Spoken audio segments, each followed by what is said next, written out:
ओम गणेशाय नमः। आप सभी भक्तों को हरियाली अमावस की ढेर सारी शुभकामनाएं। आज आप सभी श्रवण करेंगे गणेश जी की व्रत कथा। हरियाली अमावस के दिन व्रत रखने और भगवान गणेश की कथा सुनने का विशेष महत्व होता है। इस दिन गणेश जी की पूजा करने से सभी विघ्न बाधाएं दूर होती है और परिवार में सुख शांति बनी रहती है। भक्तों, सावन की अमावस्या हरियाली लेकर आती है और भगवान गणेश की कथा सभी विघ्नों को हर जाती है। इस पुण्य तिथि पर गणपति की कथा सुनने से दुर्भाग्य दूर होता है और जीवन में शुभता का संचार होता है। तो आइए भक्तों, मन को एकाग्र करें और बड़े ही श्रद्धा से आज की इस दिव्य कथा का श्रवण करें। प्रेम से बोलिए गणेश भगवान की जय। एक समय की बात है, एक भाई बहन रहते थे। बहन का नियम था कि वह अपने भाई का चेहरा देखे ही खाना खाती थी। हर रोज वह सुबह उठती थी और जल्दी जल्दी सारा काम करके अपने भाई का मुंह देखने के लिए उसके घर जाती थी। एक दिन रास्ते में एक पीपल के नीचे गणेश जी की मूर्ति रखी थी। उसने भगवान के सामने हाथ जोड़कर कहा कि मेरे जैसा अमर सुहाग और मेरे जैसा अमर पिहर सबको दीजिए। यह कहकर वह आगे बढ़ जाती है। जंगल के झाड़ियों के कांटे उसके पैरों में चुभा करते जाते थे। एक दिन भाई के घर बहन पहुंची और भाई का मुख देखकर बैठ गई तो भाभी ने पूछा, पैरों में क्या हो गया है? यह सुनकर उसने भाभी को जवाब दिया कि रास्ते में जंगल के झाड़ियों के गिरे हुए कांटे पाँव में चुभ गए हैं।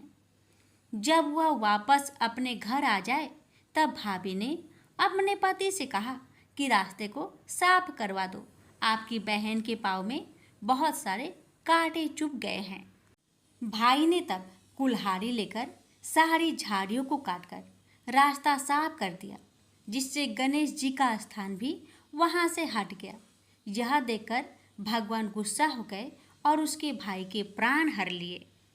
लोग अंतिम संस्कार के लिए जब भाई को ले जा रहे थे तब उसकी भाभी रोते हुए लोगों से कही, थोड़ी देर रुक जाओ, उसकी बहन आने वाली है, वह अपने भाई का मुख देखे बिना नहीं रह सकती, उसका यह नियम है।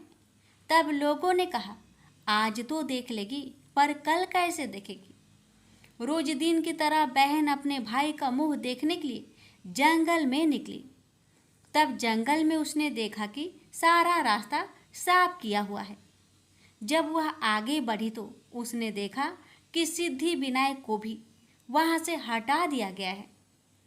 तब उसने जाने से पहले गणेश जी को एक अच्छे स्थान पर रखकर उन्हें स्थान दिया और हाथ जोड़कर बोली, भगवान मेरे जैसा अमर सुहाग और मेरे जैसा अमर पिहर सबको देना।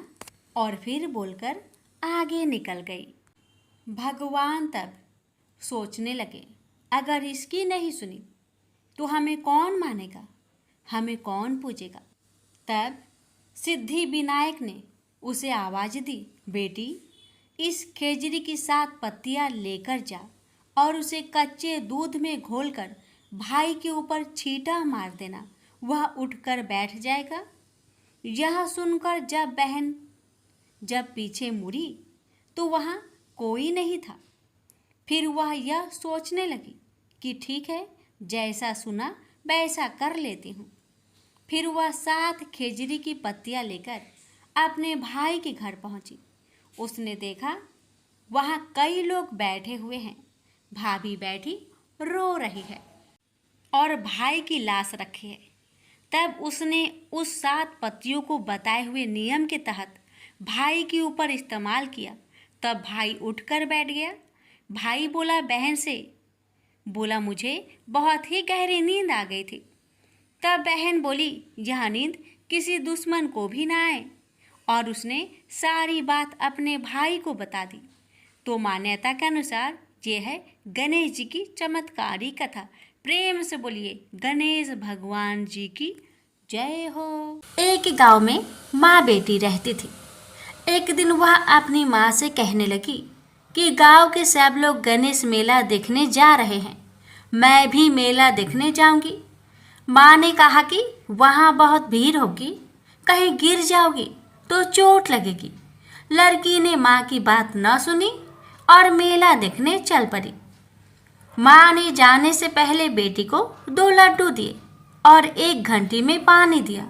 माँ ने कहा कि 1 लड्डू तो गणेश जी को खिला देना और थोड़ा पानी पिला देना, दूसरा लड्डू तुम खा लेना और बचा पानी भी पी लेना। लड़की मेले में चली गई।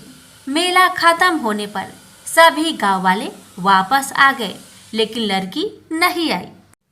लड़की मेले में गणेश जी के पास बैठ गई और कहने लगी कि 1 लड्डू और पानी गणेश जी तुम्हारे लिए और 1 लड्डू और बाकी बचा पानी मेरे लिए। इस तरह कहते कहते सारी रात बीत गई। गणेश जी ये देखकर सोचने लगे कि अगर मैंने 1 लड्डू और पानी नहीं पिया तो यह अपने घर नहीं जाएगी। यह सोचकर गणेश जी एक लड़के के भेष में आए और उससे 1 लड्डू लेकर खा लिया और साथ ही थोड़ा पानी भी पी लिया। फिर वह कहने लगे कि मांगो, तुम क्या मांगती हो। लड़की मन में सोचने लगी कि क्या मांगू, अन्न मांगू या धन मांगू या अपने लिए अच्छा वर मांगू या खेत मांगू या महल मांगू। वह मन में सोच रही थी तो गणेश जी उसकी मन की बात को जान गए। वह लड़की से बोले कि तुम अपने घर जाओ और तुमने जो भी अपने मन में सोचा है वह सब तुम्हें मिलेगा। लड़की घर पहुंची तो माँ ने पूछा कि इतनी देर कैसे हो गई।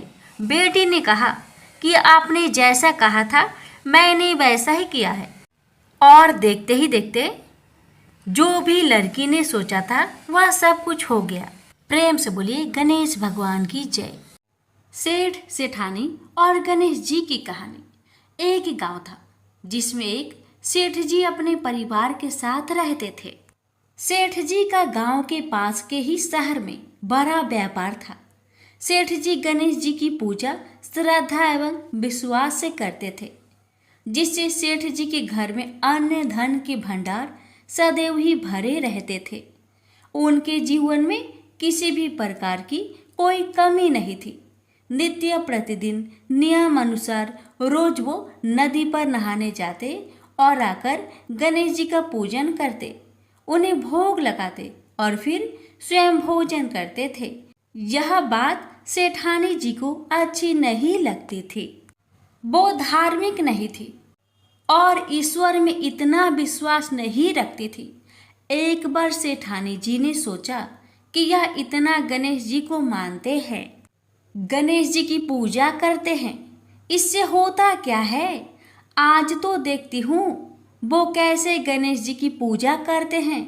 अगले दिन जब सेठ जी नदी पर नहाने जाते हैं तो सेठानी जी गणेश जी की मूर्ति को उठाकर मूर्ति को कपड़े से ढककर बगीचे में जमीन में दबा देती है। जब सेठ जी नदी पर से नहाकर घर आते हैं और देखते हैं कि गणेश जी की मूर्ति तो मंदिर में नहीं है, तो वो सेठानी से पूछते हैं गणेश जी की मूर्ति मंदिर में नहीं है, कहाँ गई। तो सेठानी जी बोलती है मुझे नहीं मालूम, मूर्ति को घर में बहुत ढूंढाते हैं। उस दिन क्योंकि वो गणेश जी को भोग नहीं लगा पाए, इसके लिए सेठ जी ने अन्न जल का भी त्याग कर दिया और गणेश जी से प्रार्थना करने लगे, हे प्रभु, लगता है आप मुझसे रुष्ट हो गए हो और कहीं चले गए हो। आप अपनी कृपा दृष्टि मुझ पर बरसाइए। ये प्रभु मुझे दर्शन दीजिए। सेठ जी ने मन ही मन सोचा कि आपसे जब तक आप मुझे मिल नहीं जाते, मुझे दर्शन नहीं दे देते, तब तक मैं अन्न जल का त्याग करता हूँ। उस दिन पूरा निकल गया। रात्रि में सेठ जी की भक्ति से प्रसन्न होकर गणेश जी भगवान ने सपने में गणेश जी भगवान एक छोटे से चूहे के साथ खेल रहे होते हैं और चूहे को खाने को लड्डू देते हैं। चूहा लड्डू लेकर बगीचे में जाता है और जमीन को खोदता है और लड्डू वहीं डाल देता है। अचानक सेठ जी की नींद खुल जाती है। सेठ जी बगीचे में जाते हैं और वहीं खोदते हैं जहां उन्होंने सपने में देखा था, और वहीं से उनको थोड़ी सी जमीन खोदने पर कपड़े में लिपटे हुए गणेश जी की मूर्ति मिलती है। सेठ जी गणेश जी की मूर्ति की पूजा करके उनको यथास्थान स्थापित करते हैं और सेठानी के पूछने पर सारा वृत्तांत उन्हें सच सच बताते हैं। बात जानकर सेठानी जी को आश्चर्य होता है और सेठानी जी मन ही मन श्रद्धा एवं विश्वास से गणेश जी भगवान की भक्त बन जाती है और सेठ जी से कहती है कि मुझसे बड़ा भारी अपराध हो गया है। अब हम दोनों पति पत्नी प्रेम सहित गणेश जी भगवान की आराधना करेंगे एवं उनकी पूजा में कभी कोई कमी नहीं आने देंगे। यह सुनकर सेठ जी अत्यधिक प्रसन्न हो जाते हैं और दोनों पति पत्नी गणेश जी भगवान को धन्यवाद करते हैं। जय बोलो गणेश जी भगवान की जय हो, सदा ही जय हो प्रभु, अपनी अनुकंपा सेठ सेठानी के समान ही हम सभी पर बनाए रखना। कहानी सुनने वालों की सभी मनोकामनाएं पूर्ण करना। एक बार गणेश जी एक बहुत सुंदर गांव से गुजर रहे थे। इस गांव के खेत हरे भरे थे। सुबह का समय था। ठंडी पवन का आनंद लेते हुए गणेश जी मूषक पर सवार होकर चले जा रहे थे।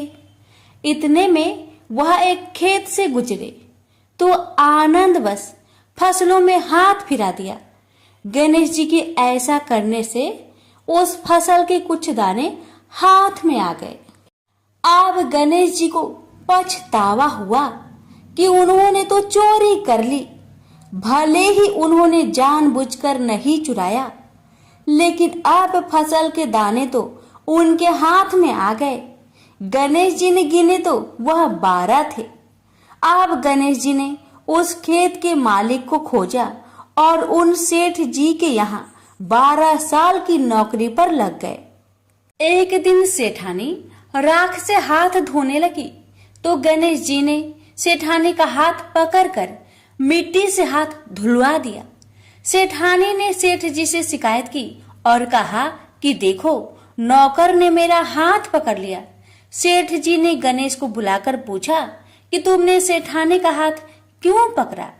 गणेश जी ने बोला कि मैंने तो बस ये कह रहा था कि राख से हाथ धोने से घर की लक्ष्मी नाराज होकर घर से चली जाती है और मिट्टी से हाथ धोने से आती है।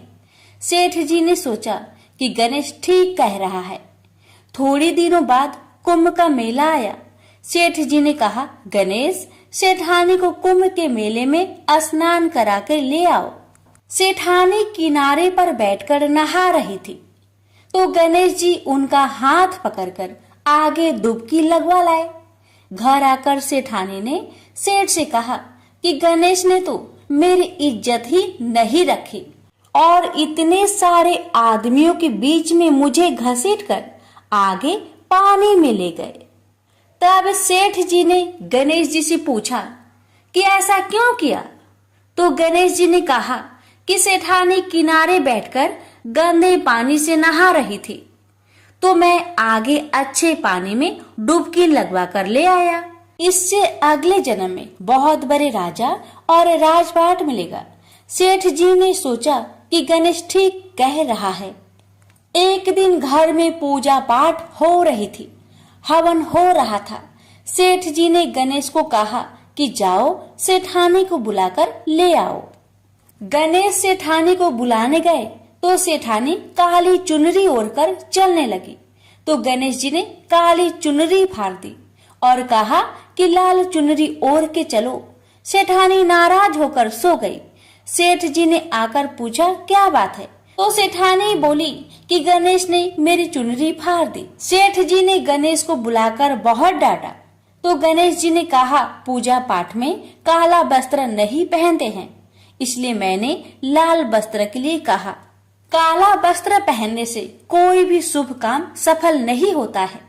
फिर सेठ जी ने सोचा कि गणेश है तो समझदार। एक दिन सेठ जी पूजा करने लगे तो पंडित जी ने बोला कि वो गणेश जी की मूर्ति लाना भूल गए। अब क्या करें? तो गणेश जी ने बोला कि मेरे को ही मूर्ति बनाकर विराजमान कर लो, आपके सारे काम सफल हो जाएंगे।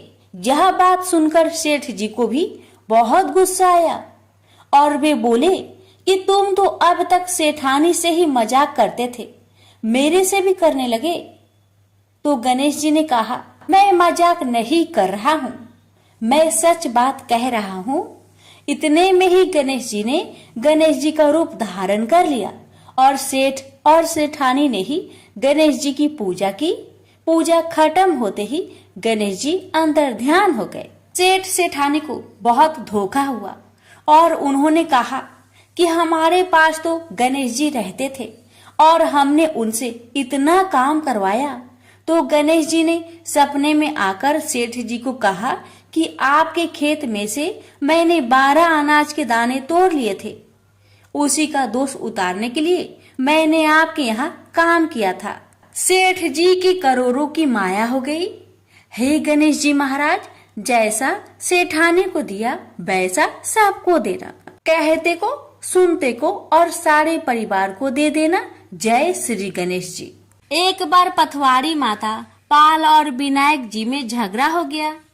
सब वापस में स्वयं को बड़ा बताने लगे। इतने में एक ब्राह्मण का लड़का आया। पाल, पथवारी, गजानन जी ने उसे रोका और कहा, लड़के रुक जा और हमारा न्याय कर। लड़का बोला, मैं कल वापस आऊंगा तब न्याय करूंगा। घर आकर लड़के ने माँ से कहा, माँ मुझे कल पाल, पथवारी माता, विनायक जी का न्याय चुकाना है। तो माँ ने कहा, बेटा सबको बड़ा बता देना। दूसरे दिन लड़का वहाँ गया और बोला, पाल माता आप बड़ी हो, क्योंकि हर व्यक्ति आता है और स्नान ध्यान करके शुद्ध होकर जाता है और आप सबकी रक्षा करती हैं। हे पथवारी माता आप सबसे बड़ी हो, क्योंकि कितने भी तीर्थ धर्म ध्यान कर ले पर आपकी पूजा किए बिना उनका कार्य पूर्ण नहीं होता। आप जीवित को भी तारती हैं और मरने के बाद भी उद्धार करती है। पथवारी माता पथ की धारिणी, इसलिए आप बड़ी हो। अब विनायक जी से लड़का बोला, सबसे पहले शुभ काम में आपको ही मनाया जाता है। आपको ध्याये बिना कोई काम सिद्ध नहीं होता, इसलिए आप बड़े हो। पाल माता, पथवारी माता, विनायक जी भगवान लड़के की चतुराई से प्रसन्न हो गए और बोले, लड़के तुमने तो हम सबको बड़ा कर दिया, उसको सुखी रहने का आशीर्वाद दिया और जौ के दाने उसके अंगोछे में डाल दिया। लड़का सोचने लगा, ये तो घाटे का सौदा रहा। सारा दिन खराब कर न्याय किया और इतने से जौ मिले। उदास मन से घर आकर अंगोछा एक कोने में डाल दिया। माँ ने अंगोछा उठाया तो उसमें से हीरे मोती बिखर गए। तो माँ बोली, बेटा न्याय करके क्या लाया है? लड़का बोला, माँ कोने में जो पड़ा है देख लो। वहाँ गई, देखा हीरे मोती का ढेर लगा है, हीरे मोती जगमगा रहे हैं। माँ अत्यधिक प्रसन्न हो गई। माँ ने बेटे को बुलाया और कहा, बेटा आज तो पाल माता, पथवारी माता, विनायक जी भगवान आज तो हम पर प्रसन्न हुए हैं। माँ बेटे बहुत प्रसन्न हुए। हे भगवान, जैसा पाल माता, पथवारी माता, विनायक जी भगवान ने लड़के को दिया वैसे सबको देना। कहानी कहने सुनने हुक्कर भरने वालों को सुख समृद्धि धन्य धान्य देना। प्रेम से बोलिए पाल पथवारी विनायक भगवान की जय। गणेश जी की कथा। पौराणिक कथा के अनुसार एक समय की बात है कि भगवान विष्णु का विवाह माता लक्ष्मी जी के साथ निश्चित हुआ। विवाह की सभी तैयारी होने लगी। सभी देवी देवताओं को निमंत्रण भेजे गए, लेकिन भूलवश गणेश जी को निमंत्रण देना रह गया था। इधर भगवान विष्णु की बारात जाने का समय आ चुका था। सभी देवता अपनी पत्नियों के साथ विवाह समारोह में शामिल होने को आए, परंतु सभी देवी देवताओं ने देखा कि गणेश जी कहीं दिखाई नहीं दे रहे हैं। तब उन सभी ने आपस में चर्चा की क्या गणेश जी को नहीं न्योता दिया गया या गणेश जी ही नहीं आए हैं? सभी को इस बात पर बहुत आश्चर्य हुआ। इस बात पर उन सभी ने विष्णु भगवान से ही इसका कारण पूछा। विष्णु भगवान से पूछने पर उन्होंने कहा कि हमने गणेश जी के पिता भोलेनाथ, महादेव और माता पार्वती को न्योता भेजा था। यदि गणेश जी अपने पिता के साथ आना चाहते तो आ जाते, अलग से उन्हें न्योता देने की कोई आवश्यकता भी नहीं थी। दूसरी बात यह है, उनको खाने में 1.25 मन मूंग, 1.25 मन चावल, 1.25 मन घी और 1.25 मन लड्डू का भोजन चाहिए। यदि गणेश जी नहीं आएंगे तो कोई बात नहीं, दूसरे के घर जाकर इतना सारा खाना पीना अच्छा भी नहीं लगता। इतना वार्ता कर ही रहे थे कि किसी एक ने सुझाव दिया, यदि गणेश जी आते तो उनको द्वारपाल बनाकर बैठा सकते थे कि आप घर की याद रखना। आप तो चूहे पर बैठकर धीरे धीरे चलोगे तो बारात में बहुत पीछे रह जाओगे। यह सुझाव सबको पसंद आ गया तो फिर विष्णु भगवान ने भी अपनी सहमति दे दी। तब गणेश जी को निमंत्रण देकर आमंत्रित किया और उनको समझा बुझाकर घर की रखवाली करने को बैठा दिया गया। बारात चल दी। तब नारद जी ने देखा कि गणेश जी तो दरवाजे पर ही बैठे हुए हैं, तो वे गणेश जी के पास गए और रुकने का कारण पूछा। गणेश जी कहने लगे कि विष्णु भगवान ने मेरा बहुत अपमान किया है। नारद जी ने कहा कि आप अपनी मूषक सेना आगे भेज दो तो वह रास्ता खोद देगी, जिससे उनके वाहन धरती में धंस जाएंगे। तब आपको सम्मान पूर्वक बुलाना पड़ेगा। अब तो गणेश जी ने अपनी मूषक सेना को आदेश दिया, जाओ, और सेना ने जमीन पोली कर दी। जब बारात वहां से निकली तो रथों के पहिए धरती में धंसने लगी। आप कोशिश की परंतु पहिए नहीं निकले। सभी ने अपने अपने उपाय किए परंतु पहिए तो नहीं निकले, बल्कि जगह जगह से टूटने लगे। किसी को समझ में नहीं आ रहा था कि अब क्या किया जाए। तब तो नारद जी ने आकर कहा, आप लोगों ने गणेश जी का अपमान किया, जिस कारण यह विघ्न आ रहे हैं। यदि उन्हें मनाकर लाया जाए तो आपका कार्य सिद्ध हो सकता है और यह संकट टल सकता है। शंकर भगवान ने अपने दूत नंदी को भेजा और वे गणेश जी को लेकर आए। गणेश जी का आदर सम्मान के साथ पूजन किया गया। फिर रथ के पहिए निकलने लगे और यह संकट टल गया। अब रथ के पहिए निकल तो गए परंतु वे टूट फूट गए थे, तो उन्हें सुधारे कौन? पास के खेत में एक खाती काम कर रहा था। उसे बुलाया गया। खाती अपना कार्य करने से पहले श्री गणेशाय नमः कहकर गणेश जी की वंदना मन ही मन करने लगा। देखते ही देखते खाती ने सभी पहियों को ठीक कर दिया। तब खाती कहने लगा कि हे देवताओं, आपने सर्वप्रथम गणेश जी को नहीं मनाया होगा और न ही उनकी पूजन की होगी, इसलिए तो आपके साथ यह संकट आया है। मैं तो मूर्ख अज्ञानी हूँ, फिर भी पहले गणेश जी को पूजते हैं, उनका ध्यान करते हैं। आप लोग तो देवगण हैं, फिर भी आप गणेश जी को कैसे भूल गए? अब आप लोग भगवान श्री गणेश जी की जय बोलकर जाए तो आपके सब काम बन जाएंगे और कोई संकट भी नहीं आएगा। ऐसा कहते हुए बारात वहां से चल दी और विष्णु भगवान का लक्ष्मी जी के साथ विवाह संपन्न करा के सभी सकुशल घर लौट आए। हे गणेश जी महाराज, आपने विष्णु को जैसा कारज सरियो ऐसा कारज सबको सिद्ध करिजो। बोलिए गजानन भगवान की जय।